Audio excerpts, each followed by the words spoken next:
Well, good morning to everyone. It is Wednesday, November 11th, Veterans Day. We hope you are having a great day. So, we start off really wanting to thank our veterans for your service. I'm Danielle Wiggins with Austin Love, Maureen Kyle, Jasmine Monroe, and Dave Chadowski. Holly is doing the WTAM weather report, so you can listen to her there at 7:10.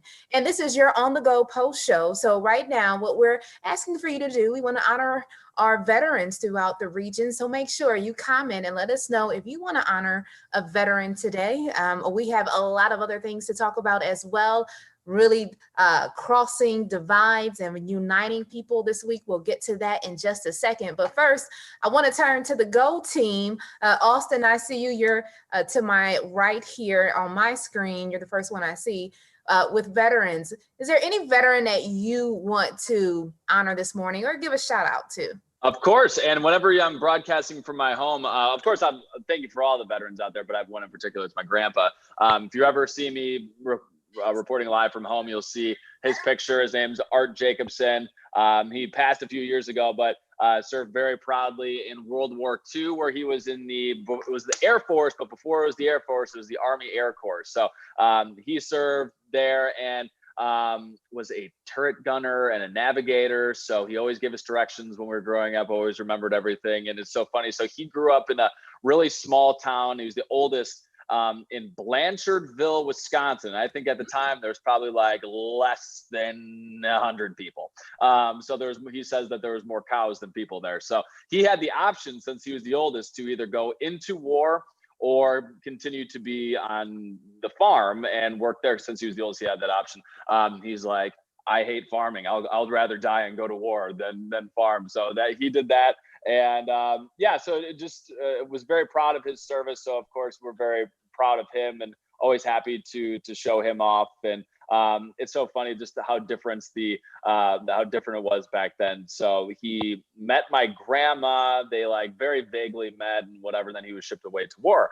And he, like a few months later, he got her address and sent her a picture of himself and was like, hey, like, do you remember me? And then they started a conversation of just writing letters to each other back and forth while he was stationed in England. And I'm like, how different the times are. I met my girlfriend on Bumble. Are you kidding me? This is like, how different the times were. And it was really cool. Just he didn't save a lot of letters, but we did find a few letters after he passed that to his mom, and just like the simple things that he was able to get of getting. He wrote one time specifically, just like, it was great to have a Coke today, you know. So and just the sacrifices that so many have made for our freedom, for our country, and for the benefit of it. So can't thank you enough. Very proud of my papa. So if you're ever tuning in and I'm live in my apartment, you'll probably see his picture over there. I know that he'd be very excited about it. Papa was handsome. Yeah, very handsome. Yes. Wait, how about that? He was the homecoming king of Blanchardville High School. Oh. Yeah. Well, can I jump in?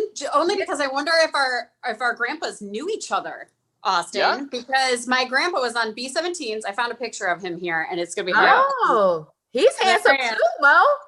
Yeah, I mean, good-looking guys back then. So he was. My grandpa was on B-24 bombers. Yeah. Oh, my grandpa was B-17s, but he was a navigator.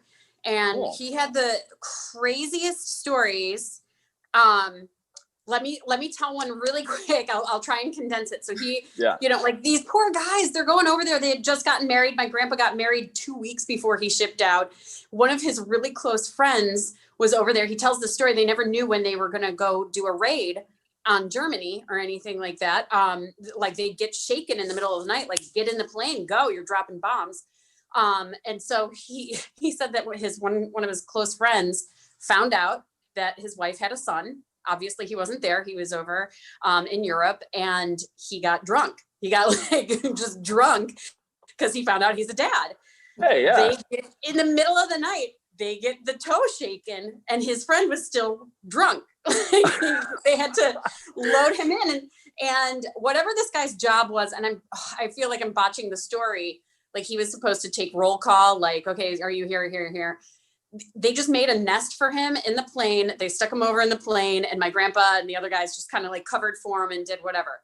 So my grandpa was running back and forth across the plane to help do this guy's job while they're doing this. So after they land, there's so much more to the story, but they land, everything's fine. The friend woke up like as they're landing and calls for roll call. Everybody's good.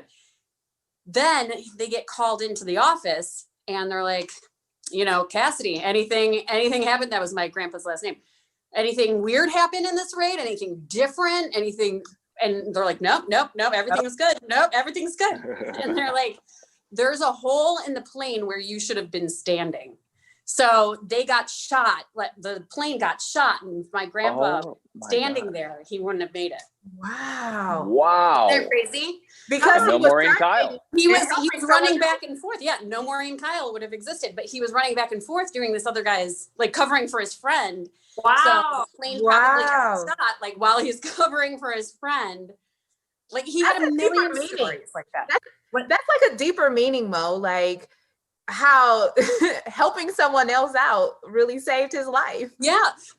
I'm pretty sure my uncle keeps in touch with that son that was born. Mm-hmm. I'm pretty sure they're still in touch. But you know what? That's just one of so many stories that my grandpa had. I mean, he was really good at telling us about everything that happened. I mean, the gruesome details, the not so gruesome details, like the terminology that they used.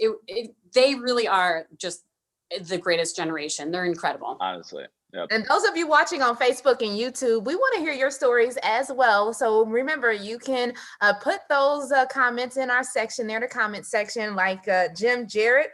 He is watching from Ohio, Newberry. He is a Navy vet, so happy Veterans Day to you. And then we also have Erica Gonzalez Stevenson.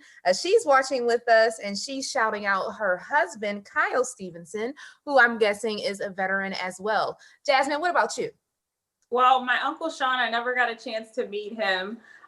He is a vet, and I just want to say happy Veterans Day to him. But the story that sticks out to the most to me is a story that I covered. I think it was like 2 years ago. It was a person who found one of those Pepsi Cola, what are they called? It's what they use messages on. The Pepsi Cola messages. It's like a record that they used to send it on. Pretty sure he knows. But they sent the records on, and we were able to like get the message from someone.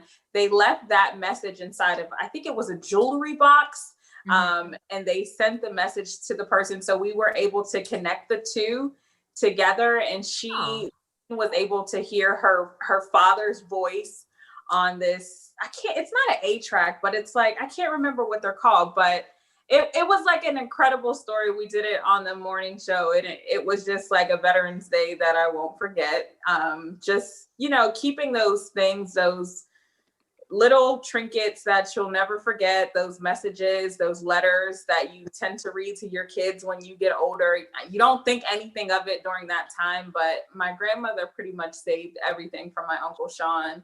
And it's so special because my Uncle Sean my sister was born on his birthday, so he had passed away. So it's, they got this special connection, and my cousin's name is Shantae. So that's my Veterans Day story. Beautiful, beautiful. And again, we want to say happy Veterans Day to all of the veterans out there. And I still see a number of you chiming in. Quentin Davis, he says, all veterans and healthcare workers at the Veterans Hospital. He's giving them a shout out today. And Dave, what about you? We got 2 minutes left of this Facebook Live here and YouTube Live. Yeah, I have a lot of different family members that did not war necessarily, but that did serve. My dad, father-in-law, grandpas.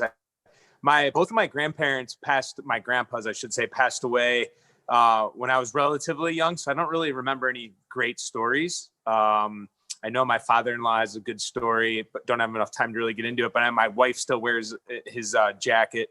But I just want to, wish everyone a great Veterans Day. And obviously, we wouldn't be here without you. So thank you for everything you do.